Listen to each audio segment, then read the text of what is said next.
Welcome to Math 105, Chapter 7.3, where we talk about probability and models. So from Chapter 7.2, we could perform an experiment where we flip a fair coin 100 times and observe the heads coming up perhaps is 62 times, meaning that the frequency is 0.62 or 62%. However, what do we know about the actual probability of a coin flip? Well, it should be 50-50. So how does that discrepancy work? Well, let's say that this chart is representing a coin toss, and being the number of times that we toss, right? So let's say in this coin toss here, again, kind of going um, uh, towards not the 50-50 line, right? So this is the 50-50 mark. We'll label it right here, 0.5 or 50%. Now, how we're going to read this chart is that within the first few tosses, right? Let's say we flipped a coin and we noticed that the head had come up first and then maybe second or third. And that's why we have that reason of a skyrocket with these values, is that the heads is showing up a lot more, right? But as the coin toss goes on, line is coming down because we're starting to even out. Tails is coming into the mix, perhaps a little bit more often.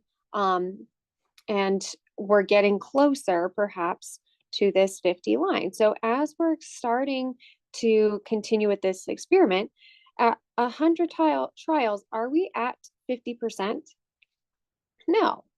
But if we continue to 200, we're definitely getting closer. And then 300, we're noticing that this blue squiggly line is definitely hovering a lot closer and definitely flatlining by that 50%. So what we're talking about is that this relative frequency, right? This is the experimental probability, but your actual probability, right, is 50%. So if we want to get these values to equal, we're going to really have to up the relative frequency trials in order to get them to equal to each other. So relative frequency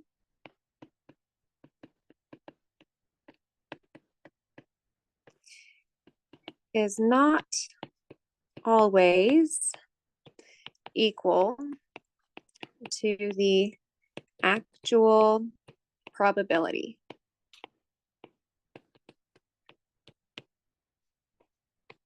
However, if the number of trials is significantly increased, then we will see relative frequency approach the actual probability. So I would definitely put that in there somewhere because that might help us out come one of our questions on our labs. So definitely keep that in mind. Now, the scientific probability distributions that we're going to be seeing in this chapter or in this section can be used as a model.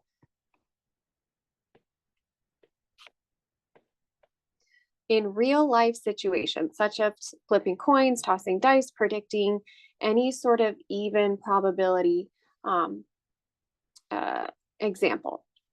So for example, we have rolling a pair of dice and observing the numbers facing up. Well, what is the sample space? So like in any of our problems, we keep encountering the same sample space when it comes to a six-sided dice. We have the numbers 1 all the way to 6, right? So this is your sample space,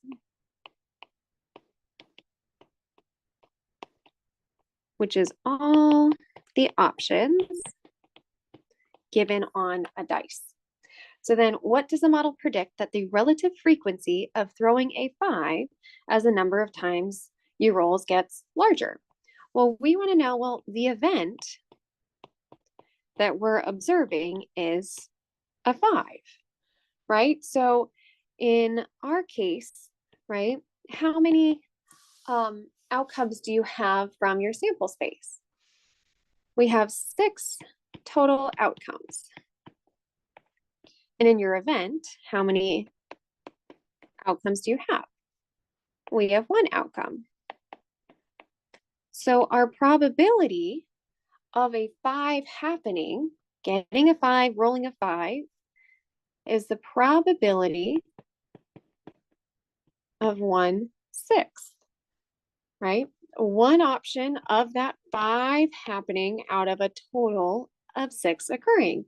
So when we had performed our coin tosses from our previous section, just that first one, we were flipping, I think 10 times, right?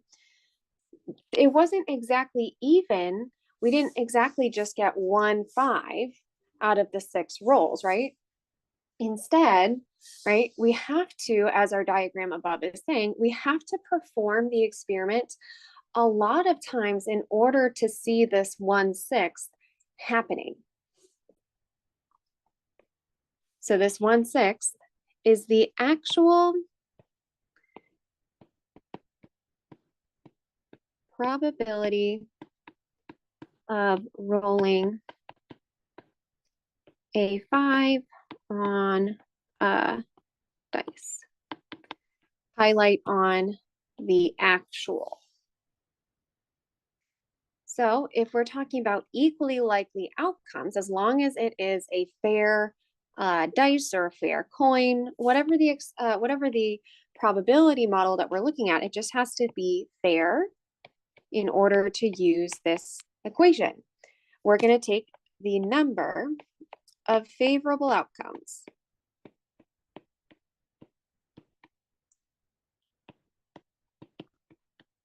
Whatever the event is that we're looking for, maybe it's the number of heads, the number of 5s, the even number that comes up, you name it, over the total number of outcomes. Which means we are taking the number of elements over the total number of options. So now let's see that in action. Now, before we go forward, we want to recall just a couple of the properties that we outlined at the very end of chapter 7.2. The most notable are that all probabilities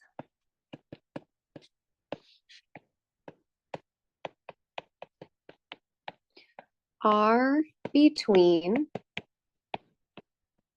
0 and 1.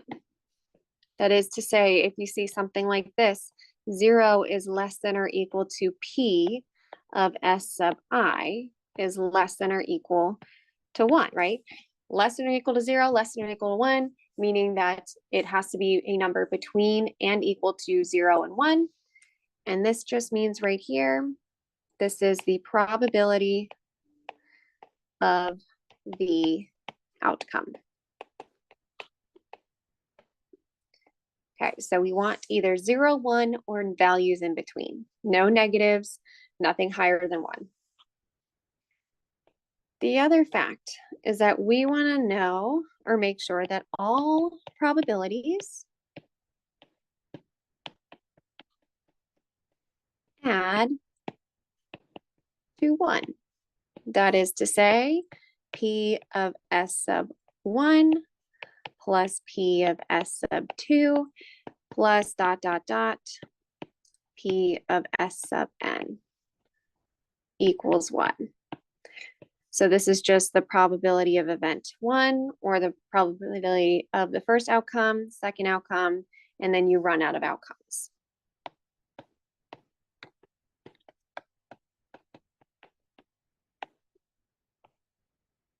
Okay, so now let's consider this. Is it possible to have a probability where we have a 0, also called an impossible event? Can you think of a situation? Well, an impossible event would be rolling a 7 on a 6-sided dice, right? absolutely not going to happen. So this would be considered an impossible event. Impossible. So if you do see a 0, it just means that it is never going to happen. So let's look at example 2. It says, in an experiment where 2 distinguishable dice are thrown, find the probability of rolling a double. Now we are looking at distinguishable dice. So distinguishable dice, what is our sample space? Distinguishable, all options. Well, we have 36 different options. Now, if you don't know where that number is coming from, definitely go back to chapter 6.1 to get that understanding. So now let's take a look at your event. E is the event where we're rolling a double. So what would that look like? What does that event look like? Well, you could have a 1 and a 1, a 2 and a 2, 3 and a 3, 4, 4, 5, 5, and a 6, 6. I'm going to turn my volume down on my thing right here. Okay. So here you have it, right? Now, how many of these options do you have? Outcomes, options. We have 1, 2, 3, 4, 5, 6 options. But 6 out of how many? Well, the probability of your event is the 6 options that we're looking for over the 36 total. So again, 1/6.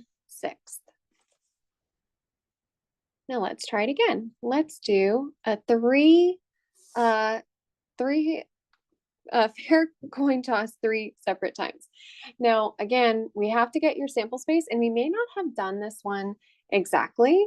I mean, we have encountered it before, but it's sometimes hard to come up with all of your options. So I would suggest doing a decision tree where each flip is just a coin. Each decision is a new toss. So toss 1 or flip 1, flip 2, and flip 3. Okay. So pause the video. I would just say kind of practice that decision tree work, figure out what all of the sample spaces options would look like. Well, your first toss, you either have a heads or a tails. In your next toss, you either have a heads or a tails, and that goes for both, no matter what you rolled, a heads or a tails. Your third coin toss, your third flip, and I'm going to move that just a smidge closer. Okay. Your third toss for both either a heads or a tails. Heads, tails. And one more. Heads, tails. So your sample space, the list of all of your options. See if you can list it now if you have not paused the video by this point. So your sample space. Your first one, we said rolling a heads, heads, and a heads. Heads. The next one, heads, heads, tails. And we're just going to continue reading it just like that. Heads, tails, heads, heads, tails, tails, tail, heads, heads, tails, heads, tails, tails, tails, heads, and tails. Come on. Tails, tails, tails. Now, it's not impossible to do it without a decision tree, but it makes it really easy to see exactly what we're looking at without missing a single one. So if this is our sample space, right, how many options do you have in your sample space? Well, we should have 8 different options in total. So now let's look at your event. We want to know the probability that we are exactly throwing 2 heads. So looking at your sample space, highlight the ones that have exactly 2 heads. We have 1, 2, 3, and that's it. So the probability of throwing exactly 2 heads is 3 out of 8. Exactly 2 heads. Now you have to get really comfortable having this sample space for a 3-sided toss. I see that one come up quite a lot on your homework, your tests, your quizzes, even on your final. And this follows us throughout even chapter 8. Okay, now if you haven't done so already, I would definitely recommend pausing the video and at least trying a few of these on your own as well. Example 4 says a total of 1.9 million hybrid vehicles have been sold in the US through October 2011. And there you have us have them listed out. Just be careful as you're going through. You have your number and then the car. So be super careful. Some of these, especially this one, civics, a lot of students read it incorrectly. I have done it as well on a number of occasions. All right, so it says, what is the probability that a randomly selected hybrid vehicle sold was either a Prius or a Civic? So either or, okay, so we're going to be looking at multiple cars. So let's find if we have Prius and Civics. Well, the number of Prius, we said, is 955. And the number of Civic is, let's see, 205000. So let's find the number of Prius or Civic. Now, is it possible to have any overlapping car? Can you be both a Prius and a Civic at the same time? No. So these would be an example of a disjoint or a mutually exclusive event. So we can actually add these 2 values together. It's a plus, and then we should get 1, 1, 6, 0, 1, 2, 3. There you go.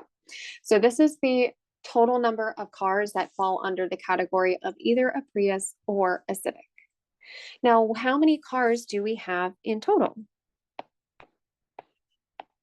Well, your total number of cars is 1.9 million. Now, we can either expand 1.9 million into non-scientific notation, or we can do the opposite and place this one into scientific notation. It does not matter in the big scheme of things. If you were to expand this one, you're just moving this decimal place out 6 different times. So this should be 1, 9, 1, 1, 1, 2, 3. So something like that. Or if you're expanding this one, you're just doing the opposite. You're moving this decimal place over so that it lands in between the millions and the 100,000.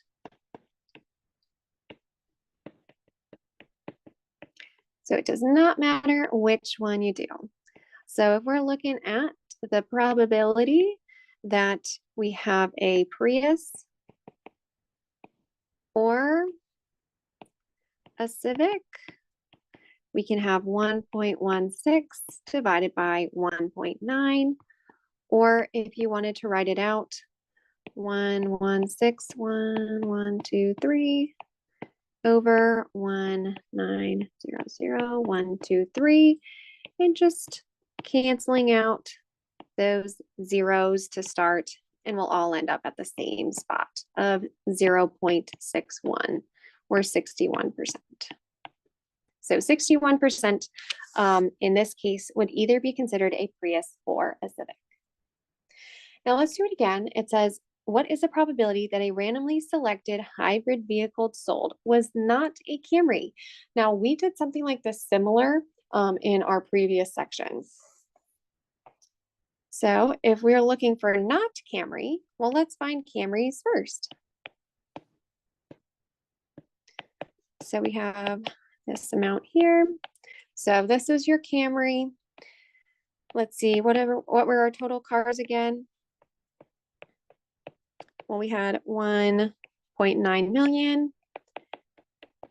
So notice that this value is not in millions, so you can either move it over until you get to the millions place, or you can write this one out in terms of millions. That way there's a nice overlap between them.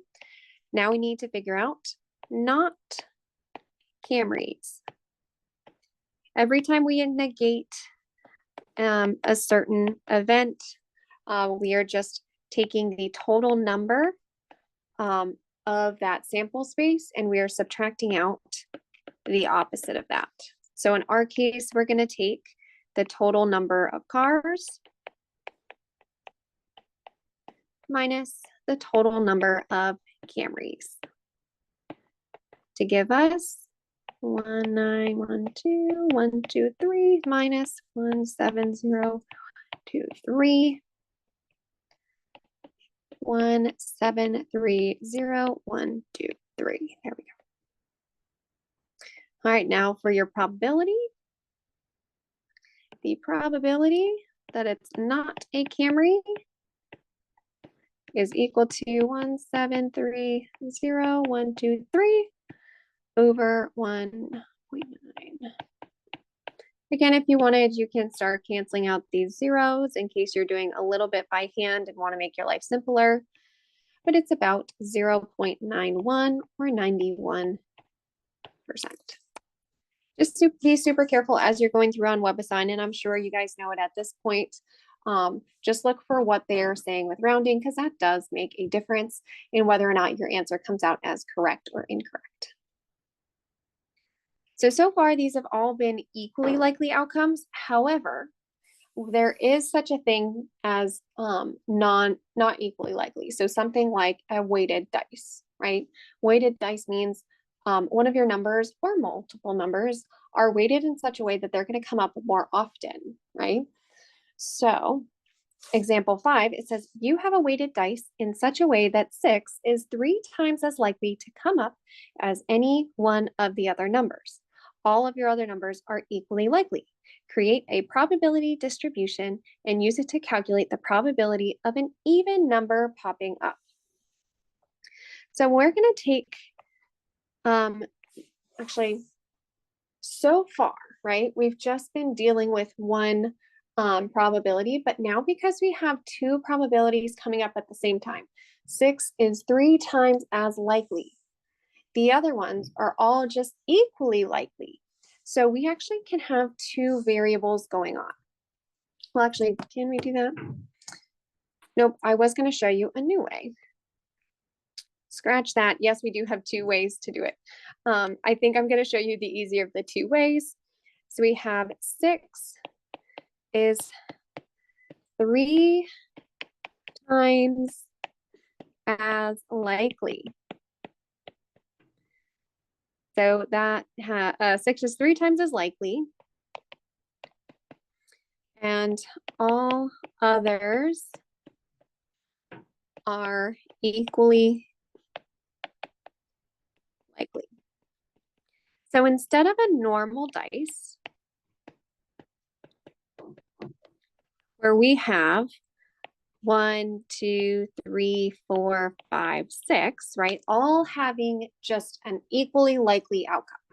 So that's a normal dice, but now we're going to weight our dice so that 1, 2, 3, 4, and 5 are still all equally likely. However, 6, right? Normally would have been a 6, but now 6 is 3 times more likely to come up. So we're going to give 6 2 more of them so that 6 Notice that there's 3 6s to every one of these other values. So when we're talking about your probability, right, there are 6 options here. 1, 2, 3, 4, 5, 6, right? 6 total. So all have a 1 in 6 chance. Instead here we have 1, 2, 3, 4, 5, 6, 7, 8. So we have 8 total. And before we say, oh, they all have 1 out of 8, that's actually not true. The reason why the above is 1 out of 6 is that this one happens 1 out of 6. This too is 1 out of 6, and so forth, right? 1 out of 6, 1 out of 6, 1 out of 6, and 1 out of 6. In our case, right, it's weighted a little differently. So yes, this 1 is 1 out of how many total outcomes? 8 outcomes. 2, again, 1 out of 8. 3, again, 1 out of 8. We're going to keep going until we get to 6. Now, this 6 is still 1 out of 8. This 6 is still 1 out of 8. And this 6 is still 1 out of 8. However, because all of these 6s are representing the same number, 6 is weighted in such a way that it's actually given 3 out of 8.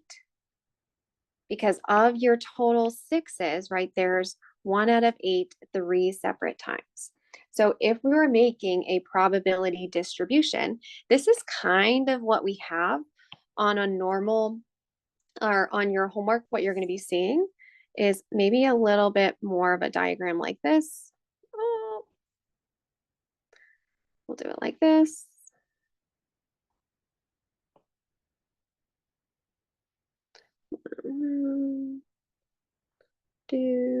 Oh no, I think I've messed up my blocks. 1, 2, 3, 4. 1, 2, 3, 4, 5. Oh no. Let me see if it'll let me move this. Nope. Let's see.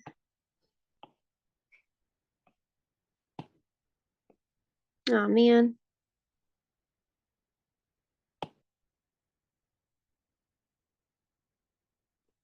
And there we go. Not great, but oh well. So this is the outcomes. This is the probability. We said this is 1, 2, 3, 4, 5, and 6. You said this is 1 out of 8, 1 out of 8, 1 out of 8, 1 out of 8, 1 out of 8, and 3 out of 8. Keep in mind, 1 out of 8 are all a number between 0 and 1. Same thing with 3 out of 8. And they all happen to total to and you have 8 out of 8 or 1, right? 1, 2, 3, 4, 5. 5 plus 3 is 8 out of 8. So our probability distribution is accurate. So now let's come to create, so we created the probability distribution. Now let's figure out the probability of an even number coming up. So in our case, your even numbers are 2, 4, and 6. So the probability of an even number, we're just going to add 1 out of 8 plus 1 out of 8 plus 3 out of 8. So 2 plus 3 out of 8 for 5 out of 8, or about 62.5%.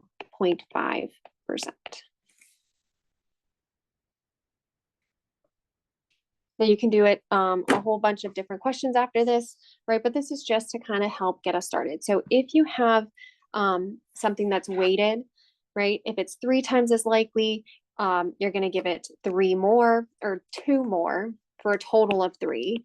And that goes for any of the numbers that is a particular weight. So let's now look at another probability distribution.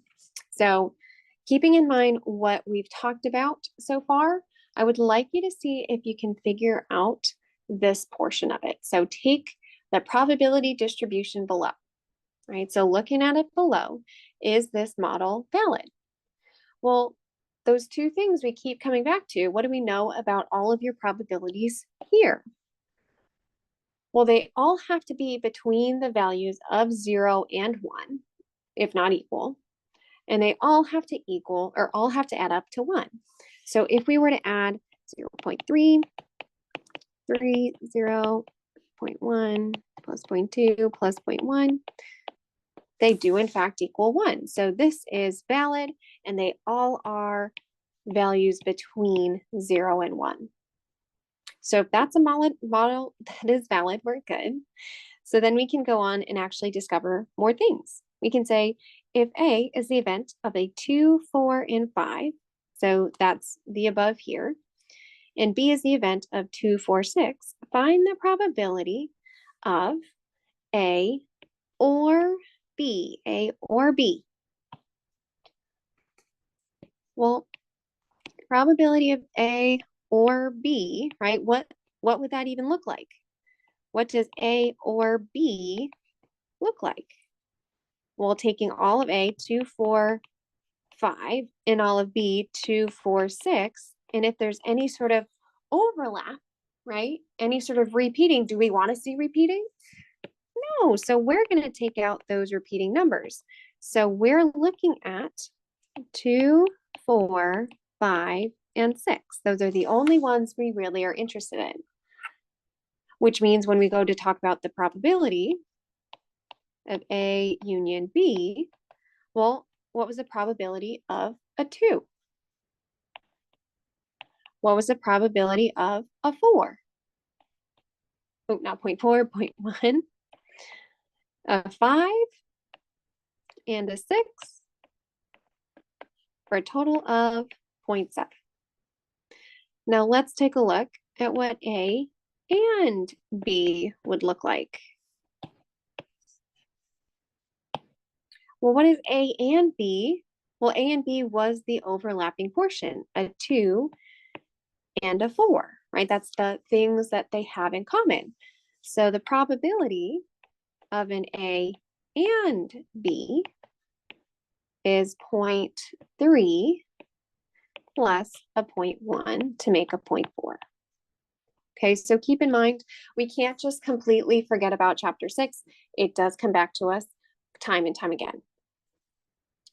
Now let's look at the addition principle, something that we actually just encountered from the above. So our addition principle, if we can put what we just did in terms of an equation, we're going to do that right now. So it says the probability of A or B is equal to the probability of A plus the probability of B minus the probability of A and B. This came from us canceling out or subtracting out the overlapping portion. So if we were to look at it from below, right, same problem now just in a Venn diagram, A, right, well, what's all of A? Well, it's 0.2, 0.3, 0.1 for a total of 0.6. B is 0.3, 0.1, 0.1, so 0.5. And the overlapping portion is 0.4. So if we were looking at A or B, right, we can't just say it's 0.6 plus 0.5 because that'll give us 1.1. Is that allowed in terms of probability? No, it's because we have overcounted. By how much overcounting did we do? Well, we overcounted by this 0.4. 0.4 was already double counted in both of these. So we're just going to take out one of those values to get 0.7, which is what our answer came out to be previously.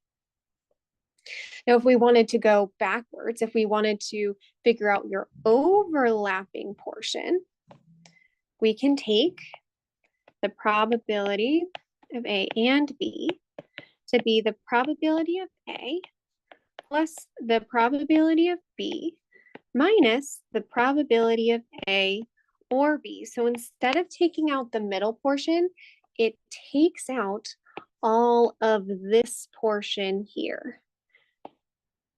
this portion here. So all of that gets taken out, and what's left over is the count that had been overcounted originally. Keep in mind with any sort of mutually exclusive events,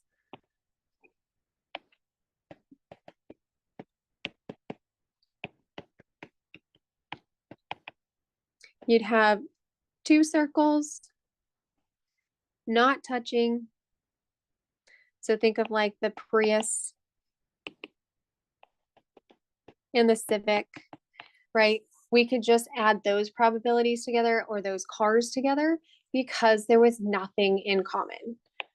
So the probability of A or B is just the probability of A plus the probability of B. No overlap. So with that in mind, right, talking about that overlap that we always want to make sure we take out so our number doesn't get inflated. Let's see how you do with example 6. All right, so we are now back to the Macs, the iPhones, the iPads in these years. So let's find the probability of the following event. It is a Mac. So the probability that it's a Mac, A, right? Well, to figure out the Macs, well, how many Macs are there in total? Well, the number of Macs, right? Number of Macs is 53. So then what is the total number of products sold? Well, that would be the 694, right? So the probability of A, it's a Mac, is the probability, or not the probability, the number that it's a Mac over the total number of products sold. So 53 over 694. 53, and I just have my calculator in front of me, 694. And it doesn't say any sort of rounding, 0.076. So about 7.6%. Let's look at any product that was sold in 2013. So 2013 being V, the product or the probability of 2013. Well, how many were sold in 2013? Well, 2013 was 237. 237 over the total number of product, 694. So the probability of sold in 2013 is the number of 2013 divided by the total number of products, 237 over 694. Or 0.341 or 34.1%. Okay, so hopefully those were pretty straightforward. Now it's going to get a little interesting. So again, if you haven't paused the video, definitely pause it now, see what you can do. So let's take a look that it's a Mac sold in 2013. Okay, now I did not do it before, but in case I need to backtrack just for a second, right? That it's a Mac. It's a Mac is all right here, right? The total number divided by the total number of all the products. Now, if you are having a hard time reading this chart, please go back to, I want to say this was 6.2 or 6.3. It was 6.2 where we talked actually all about this. So this is Mac. And then the other one right here is sold in 2013. Actually, let me kind of keep these both highlighted.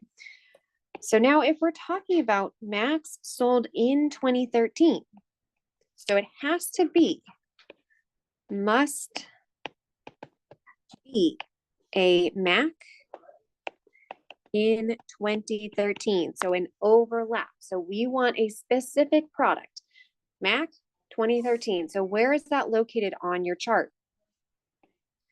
Well, Mac in 2013 will be satisfied by both of this overlap. So we have 16 in total. So it's a Mac. A sold in 2013, we said is 16. And this is, I think, in millions. Keep that, I think, yeah, keep that in mind. It's in millions. So 20, nope, these are max. This is 2013. So we have now 16 over 694. 16 divided by 694 for 0.023 or 2.3%. All right, let's try it again. It's either, now this one's a little different. So this previous one was just the overlap between them, okay? Now we want to know it's either a Mac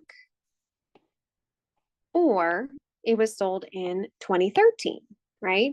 So it's either a Mac here or it's sold in 2013. Keep in mind what we were just talking about a problem ago. Is there an issue with these numbers? Well, there is an issue because in this 53, that includes a 16. And in this 13, that also includes this 16. So we've over and counted by 16, So we can either do all of these numbers total, so 53, and then we can add these values up, or the reverse, add all of this to be 237, and then 18 and 19. Or we can take the 53 total Mac plus the total that was sold in 2013 minus the total Macs in 2013 minus that 16 amount. This will give us the probability, or sorry, the number of Macs or 2013 products. So when we add these together, we have 53 plus 237 minus 16. We should come out with 274. So 274 divided by 694 is equal to 0.395 or 39.5%.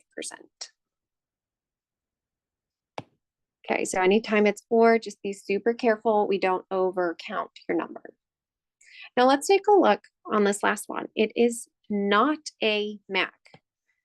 So we want the number that it's not a Mac. Let's see, not A, right? Well, not A, right, is the negation of A. How do you negate something? Well, we can take the total number of Macs, or sorry, the total number of products and subtract out your Macs, right? That is just by adding all of these numbers or by subtracting 53 from this 694. That's one way to do it. So number of Macs or not Macs is equal to 694 minus 53. 694 minus 53 is equal to 641. 641 divided by the total 694.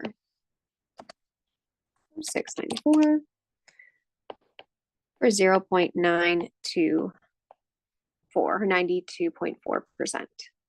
Now that's one way to do it. You could also calculate the probability. Keep in mind what we did from part A, where we found the probability that it was a Mac. The probability that it was a Mac was 0.076. So the probability of a Mac, 0.076. This is a Mac. So the probability that it's not a Mac is 1 minus the probability of those max, right? 1 being 100%. So 1 minus 0.076 to get 0.924. Okay, get super comfortable being able to negate, whether it's probability or with other, just like regular values, kind of like what we did right here.